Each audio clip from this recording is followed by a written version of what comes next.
Welcome to another episode of Different Perspective Sports Talk. I'm Izzo, this is Stretch, and we have finally made it to the big game. Do we call that the Super Bowl out here? They call it the Super Bowl. I think it's 56, isn't it? Yeah, 5-6. Woo! 5-6. First Super Bowl without Aaron Rodgers, Tom Brady, Or Patrick and Mahomes. and Patrick Mahomes boy. Since Mahomes. Super Bowl 50. 50. When we saw Peyton Manning and Cameron Newton. Cameron Newton. Cameron Newton. Young Cam. But now we have some new faces in this setup. We have Joe Burrow. We have Matthew Stafford, both trying to get that elusive ring. So you mean tell me we got MS9 and we got JB9? To be specific, yes. I think that's accurate.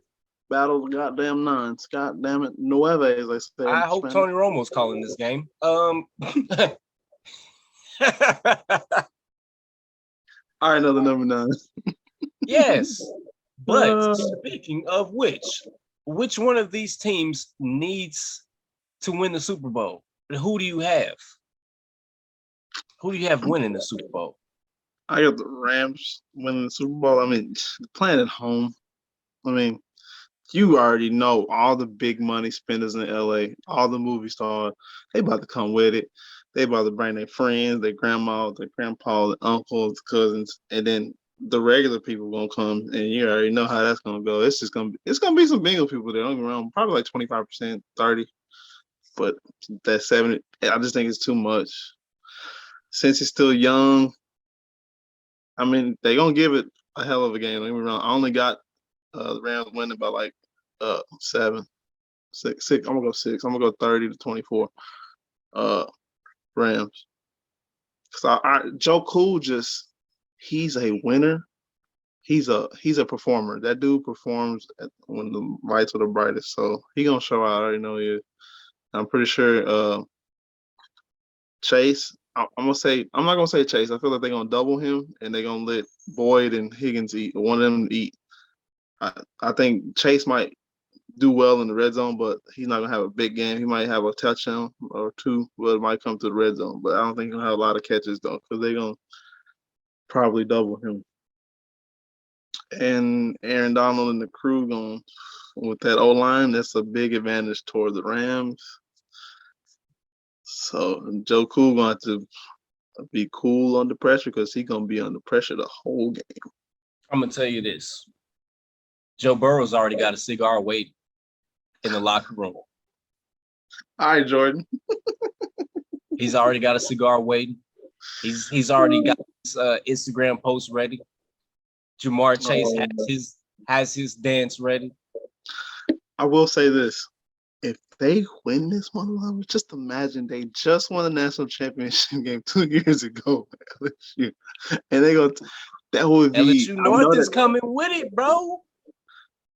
I know there's got to be history somewhere in the making right there. If they win, it's gonna be, man. Ohio's gonna be insane. How often do you see a quarterback receiver combination from college go to the pros? It don't happen often. I don't know too many that have played together on the same team. Not just two guys from LSU, but two guys that have played together. You know what I mean? Yeah. And usually when it does happen, it's later on toward their people's careers, not at the beginning like them. After they move the team or something. Yeah, a team or two. But they from college to, it's crazy how that worked. When I saw that in the draft, I said, man, they about to throw NFL up, and sure enough, they did exactly what I thought they would. So it's gonna. I'm picking the Rams to win, and I'm picking the Bengals. I understand that, but I wouldn't mind seeing Cincinnati. I do want Matthew Stafford to win because he's a DFW product, but I wouldn't mind seeing Cincinnati win. You know what I mean? Because that state ain't won a lot at all. So Ohio is struggling right now. What? So it's been struggling, I should say. Yeah. So I don't mind it, but I just see too much of that defensive line taking over the game. And Donald Cincinnati. This that is for O-line, you. it's gonna be too much, I think. I hope But I Joe will Burrow say said something else if they win. I really do. it's gonna I be. don't. I don't think that crowd is gonna let LA lose, bro.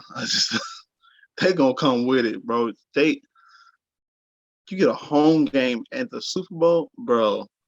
That's not phasing the Bengals. They've played away for so many games. So I mean, I mean, yeah, the quarterback is a SEC like guy. So I mean, this is this inside of a away dome. crowds. He's already stated these away crowds don't phase him. He's used to that.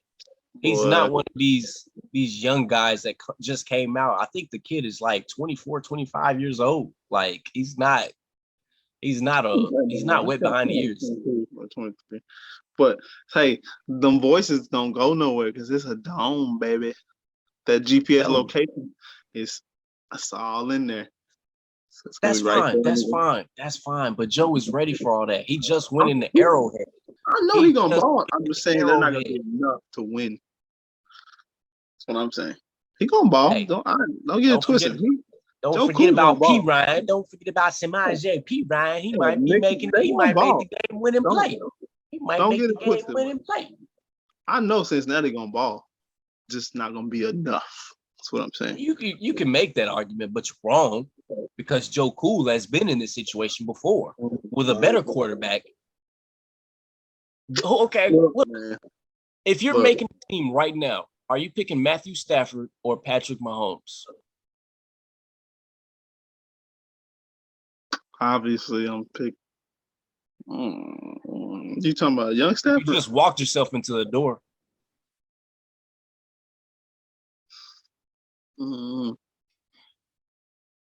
Congratulations, you played yourself.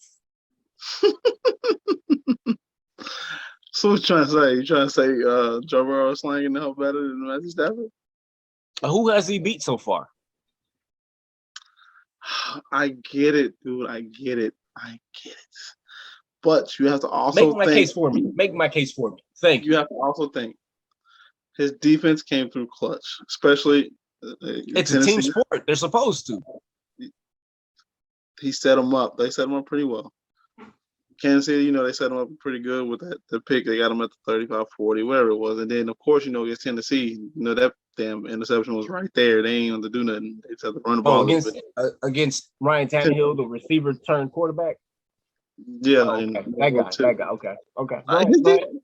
Obviously, his defense had to come through because they got torched the first. They had to make up for a bad first half, but they're used to playing from behind. If your pick's going to be correct, they're going to have to. That defense is going to have to force not necessarily turnovers, but timely turnovers. Like say Stafford them at their own 25, and you force them, that type of thing. They're gonna have to help the offense get some points. Is what I'm trying to say. Because are we still talking about Matthew Stafford, the guy that has the sporadic gene? You don't know what you're going to get out of him. The guy that's streaky, the guy that will throw an untimely interception. That same guy, the guy that's going to have to force it to Odell Beckham because you don't want him to get uninvolved in the game because he's going to throw a fit. No, we're talking about he's going to force it to Cooper Kupp, and he can force it to Cooper Kupp because Cooper Kupp has route running ability that's insane.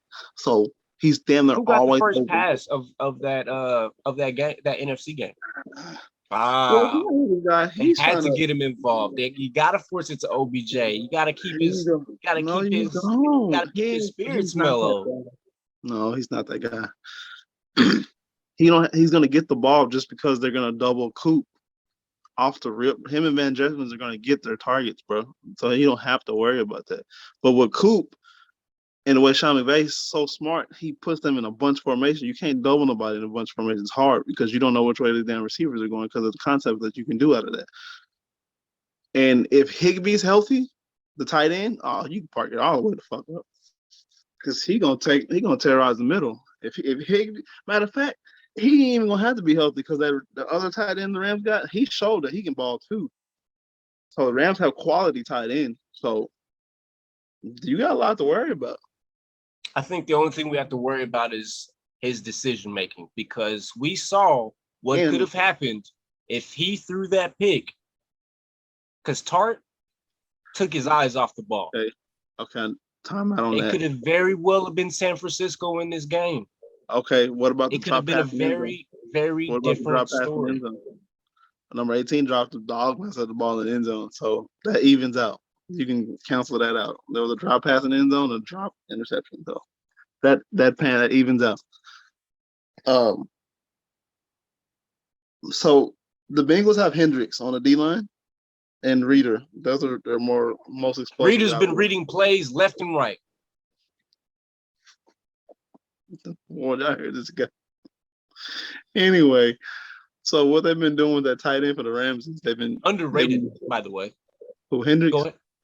Oh yeah, Reader, most definitely. DJ. Oh, Reader. No, he's not. I don't underestimate him, but yes, you're right. Maybe to the public. Underrated. Underrated. The Rams have been using that tight end to chip and release. So when they release him, they've been getting chunks of yardage, and I think they're gonna do the same thing with the Bengals with Hendricks. They're gonna chip him, and they're gonna release that tight end to like a little flat That's route. what the tape is for. If you're at home analyzing this, do you think the guys that get paid big bucks is already on the case? You can't stop that though, because once he starts blocking, it's just the mental mind frame of a human being. You see him blocking, you're gonna stop worrying about him. Even though you don't watch the tape, you're gonna forget because you're like, oh shit, there's other people running in the middle, and you're gonna think you need to get to him, like somebody like Odell going across the middle or something like that. You're gonna forget about him. He's gonna slip out and get them little 10 yards here, 8 yards here, and they're gonna move the chain. Like I'm telling you, make sure Odell runs the right route, because in Cleveland there was some skepticism in route running with him and Baker Mayfield. So I don't know if that's gonna be a determining factor here.